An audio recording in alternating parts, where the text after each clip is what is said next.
భారతీయ సంస్కృతిలో వేళ్ళూని కొనిపోయినటువంటి అత్తా కోడళ్ళ కథని నేడు చూద్దాం. ఒక అత్తా కోడళ్ళు ఉంటారనమాట. అత్తగారిదేమో చాలా డామినేటింగ్ క్యారెక్టర్. తను చెప్పిందే ఆ ఇంట్లో వేదంలా నడవాలన్నమాట.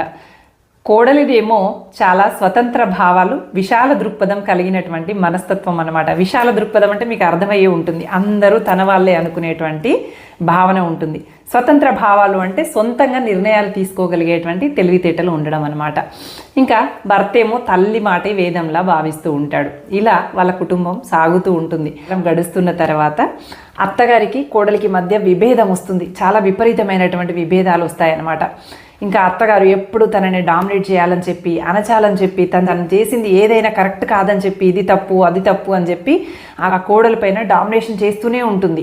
ఈర్ష అక్కసు కూడా పెంచుకుంటుంది అనమాట. ఎప్పుడు కొడుకు కోడలతో ప్రేమగా మాట్లాడినా చూసి తట్టుకోలేకుండా ఉంటుందన్నమాట. నాదే చెల్లాలి, నా